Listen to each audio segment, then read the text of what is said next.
Hi everyone, my name is Laurengoodkind and I am a good and kind chess teacher based in the San Francisco Bay Area. Welcome to my chess channel. Today I am going to go ahead and play against Emir, and he's one of the robots on chess.com.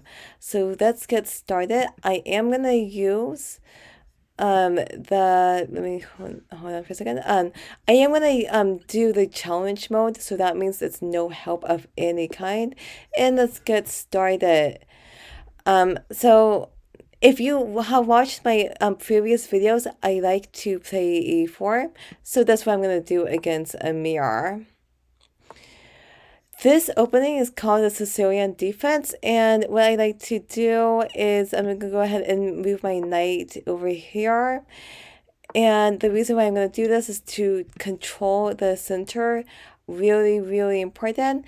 And then what I'm going to do now is, and I think most people will move the pawn to d4, but what I'm going to do is I'm going to go ahead and go c3. The idea of moving the pawn to c3 is to move this pawn to d4, and moving the knight to f6 is really common because the knight is the knight can safely take this pawn. What am I gonna do about it? I am actually gonna go ahead and move the bishop to e2, and the reason why is because if the knight does take the pawn on e4, then I can move the queen to a4, and that checks the king and the knight at the same time. So let's move bishop to e2 right now. Okay, so he moved the other knight to d7. That means I think he can safely just take it. I'm just gonna go play it safe and move the pawn to d3 right now. Okay, so he moved the pawn here. Again, I want to just castle, so that's what I'm going to go ahead and do. And then he moved this bishop here. Notice the bishop and the knight are attacking this pawn. That's okay with me. So I guess I could do... I'm going to go ahead and just move my bishop right over here. I want to just get the knights and the bishops out. Okay, and then he moved this rook here. Why did he do this? Maybe he wanted to move this pawn here, maybe? Okay, what I'm going to do now is I'm going to go ahead and just get my other knight out. So I'm going to go knight Bd2. Okay, and then he moves this pawn here. I'm thinking maybe he's going to go ahead and move bishop to g7, maybe. But okay. I am thinking that I should move my queen out. And where should I move the queen? Okay, I'm just going to go ahead and just move the queen to c2. And then he goes there. Okay. So now this bishop is on the long diagonal. I want to attack right now, and I'm thinking about maybe moving the pawn to d4. And the idea is now I get another pawn in the center. I want to just attack. And notice that when I push the pawn to d4, notice the queen and knight are protecting this pawn. Notice that the bishop and the knight are attacking it. So it's safe to go here. So I'm gonna go ahead and go here. Okay, so he moved the rook here. Emir, he's being very passive right now. So I guess he doesn't like to attack. And so it's my turn. What am I going to do? Should I move this pawn here? Maybe I can do that. No. I'm gonna go ahead and just move my rook over here.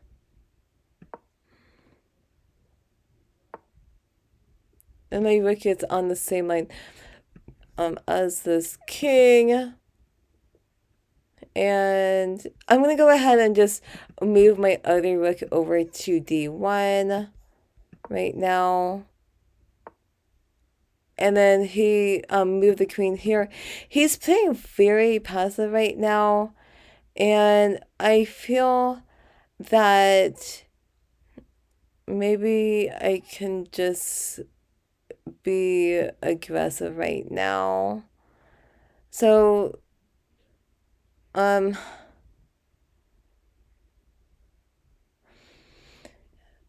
yep.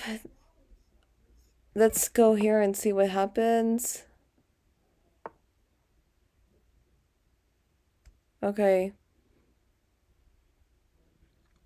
So, he moved the pawn here, and that's not a good move because now my pawn can just capture the knight. Again, when you're just starting out in chess, you want to pay attention to what you can capture. Consider all captures and checks. I'm just going to go ahead and take it.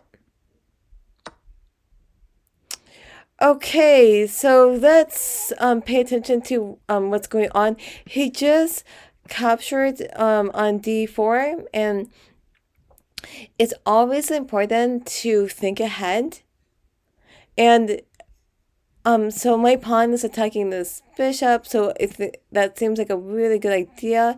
Also notice that my pawn can capture this pawn, but remember, you want to ask questions. Always ask, if I move here, where is my opponent gonna do?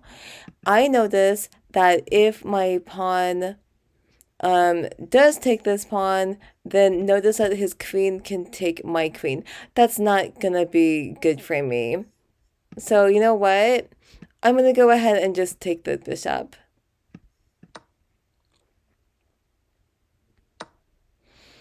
Okay, so it's my move again, and he just captured on c3, and his pawn is attacking the knight and this pawn at the same time.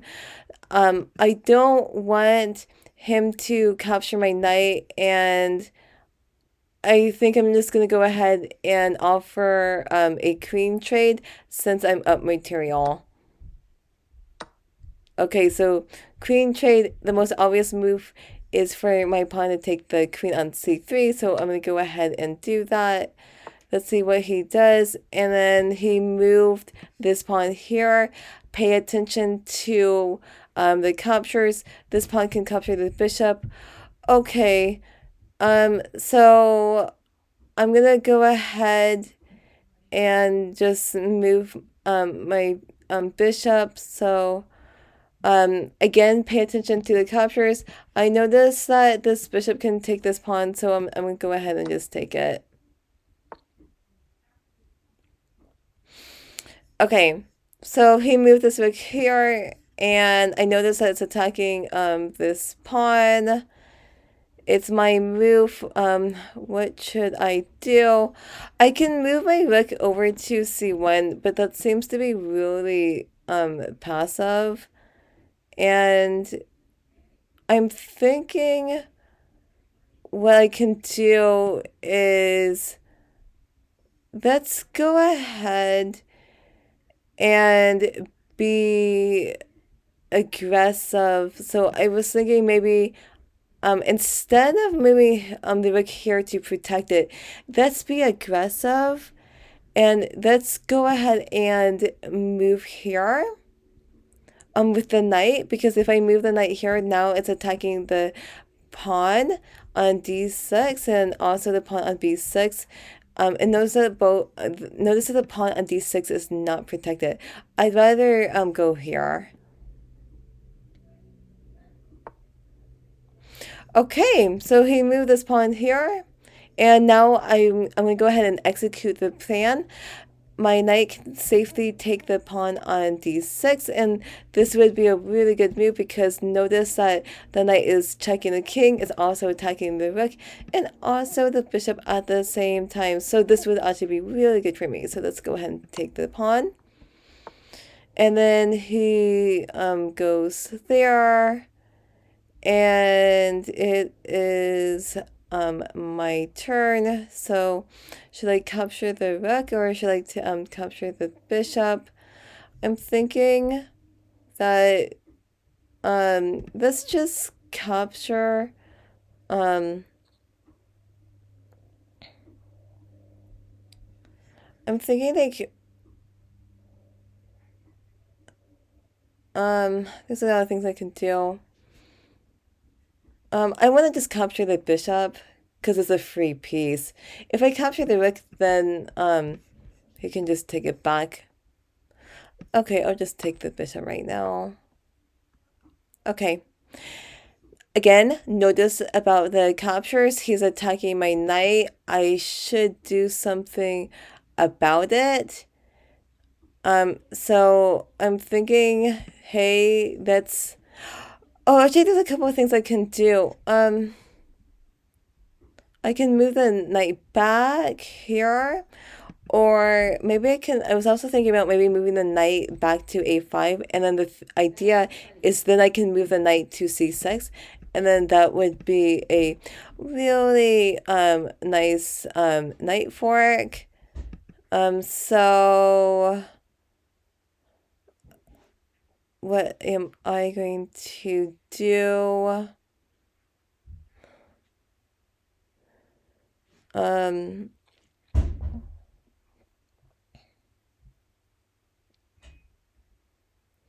Okay, that's just...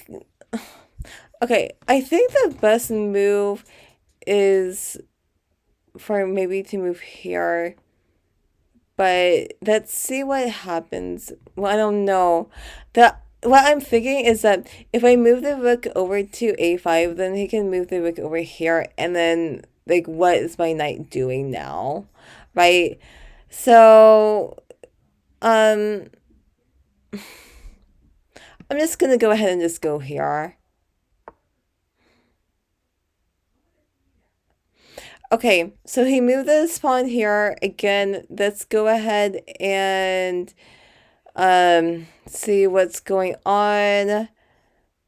I am thinking that I can just go ahead and just move my bishop. Maybe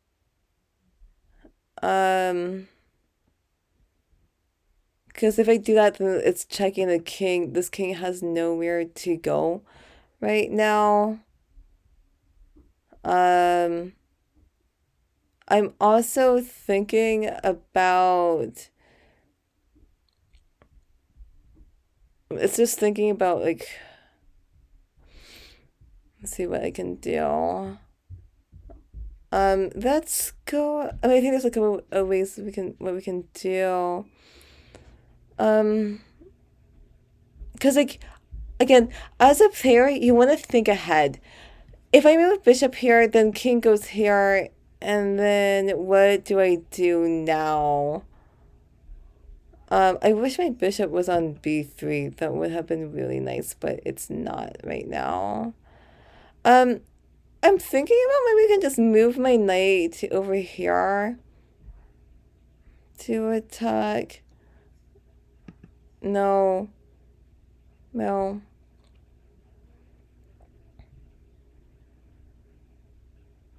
I want to move my bishop. Okay, I'm going to go here. Okay, so he moved there. Notice that if the king did take the knight, then I have bishop to f5. Okay, my turn. I'm going to go ahead and move my bishop over here. And the idea is I want to move my bishop over here. Okay, my turn. And again, pay attention to the captures. Notice that I can safely take the pawn on e5. And I think that would be good. So, okay, why not? Let's just take it. Okay, and then he goes here. Notice that the king can't capture the knight because of my rook. So I'm going to go ahead and just move my bishop over here. And that looks like a really good move because now it is threatening to capture the rook. So I'm going to go ahead and go here now. Okay. So he goes there. You know what? Let's just take let's promote the pawn to a queen. Okay, and then we go ahead and just take it back. Okay, so pawn goes here, and then what can we do now? Do I see a checkmate? I believe I see a checkmate really quickly. Again, let's pay attention to what I'm controlling. So notice that this bishop is controlling these squares next to the king. This bishop is also controlling these squares. Also notice that this knight is also controlling these squares too. So I was thinking, since I am covering these squares right now, I'm thinking that I can just move my knight, and then that's check. And then once he gets out of check, then I'm thinking that I can move the rook over to e6, because if I move this knight, then my rook is controlling all of these squares. So you know what I can do is, let's go ahead and go g4, and then he has to take it, and then let's move the rook over to e6, and that's a checkmate. This is a really beautiful checkmate. The rook is checking the king. This bishop is protecting the rook. This bishop is controlling these squares. I also have this really beautiful knight, so that's a really nice checkmate. So I hope that this video helped you, and let me know what you thought about this video by commenting below, and tell me which computer bot I should play next. I upload a video every single Wednesday, so please come back next Wednesday if you like watching my videos. And again, if you like watching my videos, please subscribe to my channel. And thank you so much for watching, and I'll see you next time.